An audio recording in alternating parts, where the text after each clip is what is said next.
Hey, what's going on, everyone? Thank you for tuning in and checking out my latest video.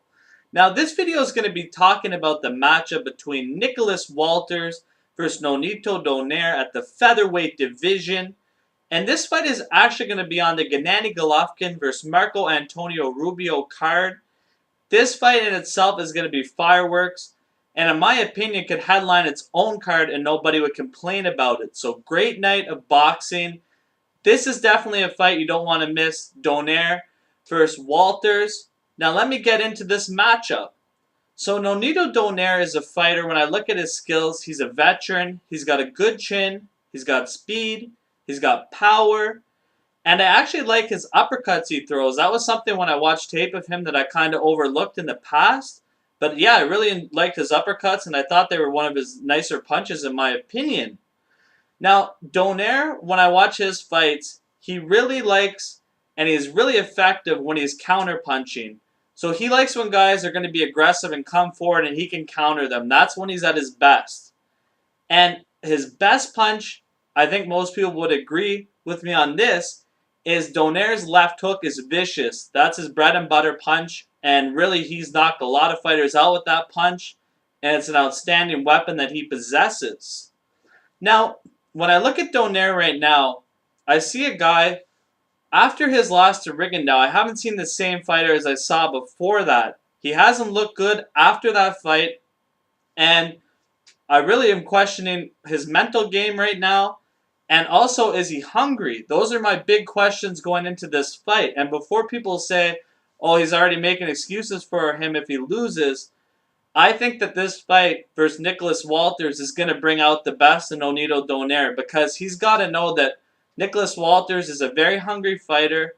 And if you come in against a guy like Walters with a weak mental game, and you're not focused, it's going to be a long night for you or a short night.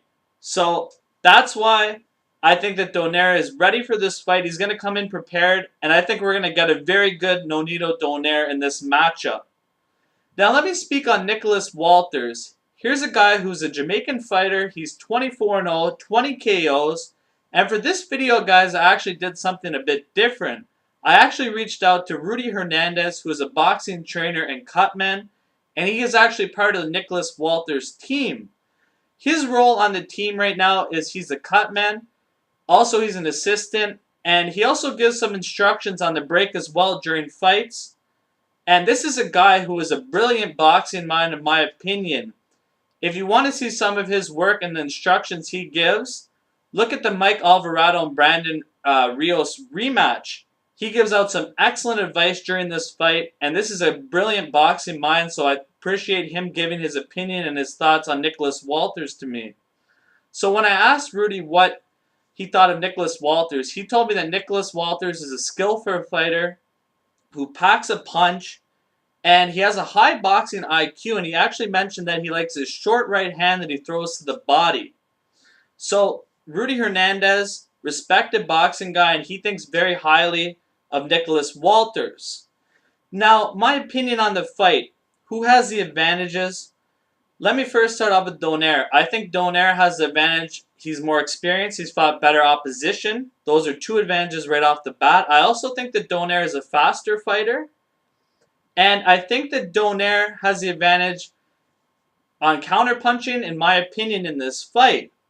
Now, when I talk about Nicholas Walters, some of the advantages that I see, in my opinion, are I think that Nicholas Walters is the best puncher that Nonito Donaire has ever faced. Nicholas Walters also possesses a reach advantage. He also possesses, he's a more stronger guy, in my opinion, just naturally stronger than Donaire is.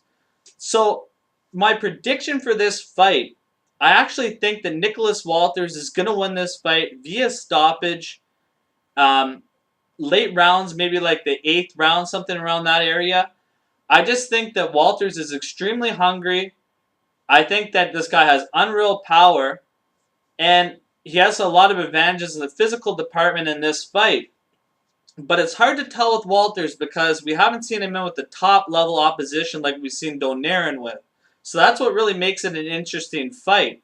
How is Nicholas Walters going to handle certain things that a guy like Nonito Donaire throws at him? It's a very intriguing matchup.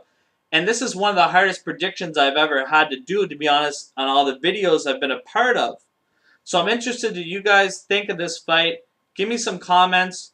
Give me a prediction really from you guys. Who you think is going to win this matchup? Overall, a great night of boxing. And I want to thank Rudy Hernandez for being very gracious with his time and giving me his thoughts on Nicholas Walters. Appreciate it, guys. Great night of fights, October 18th. Thank you, everyone, for tuning in. If you haven't subscribed and you enjoyed the video, please do so. Thank you very much, guys.